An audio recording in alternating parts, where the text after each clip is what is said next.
பொதுக்காலம் 24ஆம் வார புதன்கிழமை. நம்பிக்கை, எதிர்நோக்கு, அன்பு ஆகிய மூன்றுமே நிலையாய் உள்ளன. இவற்றுள் அன்பே தலை சிறந்தது.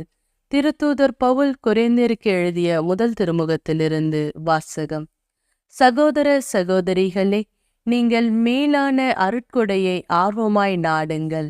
எல்லாவற்றையும் விட சிறந்த நெறி ஒன்றை நான் உங்களுக்கு எடுத்து காட்டுகிறேன். நான் மானிடரின் மொழிகளிலும் வானதூதரின் மொழிகளிலும் பேசினாலும் அன்பு எனக்கில்லையேல் ஒலிக்கும் வெண்கலமும் ஓசையிடும் தாளமும் போலாவேன். இறைவாக்கு உரைக்கும் ஆற்றல் எனக்கு இருப்பினும், மறைப்பொருட்கள் அனைத்தையும் அறிந்தவனாய் இருப்பினும், அறிவெல்லாம் பெற்றிருப்பினும், மலைகளை இடம்பெயர செய்யும் அளவுக்கு நிறைந்த நம்பிக்கை கொண்டிருப்பினும், என்னிடம் அன்பு இல்லையேல் நான் ஒன்றுமில்லை. என் உடைமையை எல்லாம் நான் வாரி வழங்கினாலும், என் உடலையே சுட்டெரிப்பதற்கென ஒப்புவித்தாலும், என்னிடம் அன்பு இல்லையேல் எனக்கு பயன் ஒன்றும் இல்லை. அன்பு பொறுமையுள்ளது, நன்மை செய்யும், பொறாமைப்படாது, தற்புகழ்ச்சி கொள்ளாது, இருமாப்பு அடையாது. அன்பு இழிவானதை செய்யாது, தன்னலம் நாடாது, எரிச்சலுக்கு இடம் கொடாது, தீங்கு நினையாது. அன்பு தீவினையில் மகிழ்வுறாது, மாறாக உண்மையில் அது மகிழும். அன்பு அனைத்தையும் பொறுத்து கொள்ளும், அனைத்தையும் நம்பும், அனைத்தையும் எதிர்நோக்கி இருக்கும், அனைத்திலும் மன உறுதியாயிருக்கும். இறைவாக்கு உரைக்கும் கொடை ஒழிந்து போம், பரவச பேச்சு பேசும் கொடையும் ஒழிந்து போம், அறிவும் அழிந்து போம். ஆனால் அன்பு ஒருபோதும் அழியாது. ஏனெனில் நமது அறிவு அரைக்குறையானது. நாம் அரைக்குறையாகவே இறைவாக்கும் உரைக்கிறோம். நிறைவானது வரும் பொழுது அரைக்குறையானது ஒழிந்து போம்.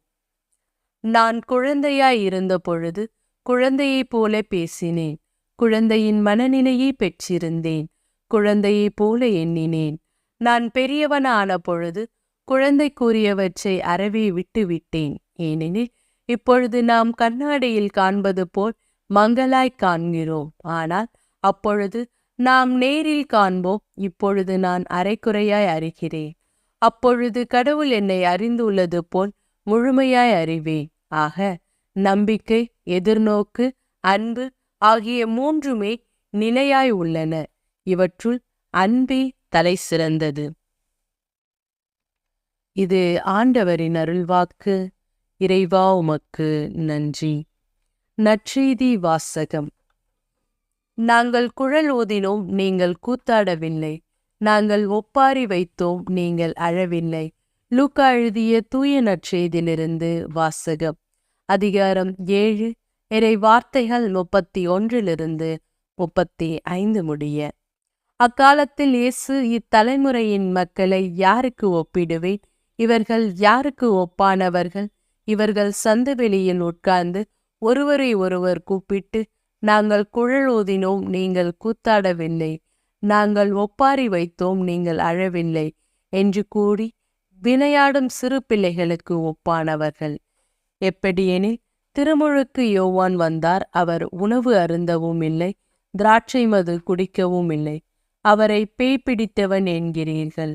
மானிட மகன் வந்துள்ளார், அவர் உண்கிறார், குடிக்கிறார். நீங்களோ இம்மனிதன் பெரும் தீனிக்காரன், குடிக்காரன், வரி தண்டுபவர்களுக்கும் பாவிகளுக்கும் நண்பன் என்கிறீர்கள். எனினும் நானும் மெய்யானது என்பதற்கு அதை ஏற்றுக்கொண்டோரின் செயல்களே சான்று என்றார். இது ஆண்டவரின் அருள்வாக்கு.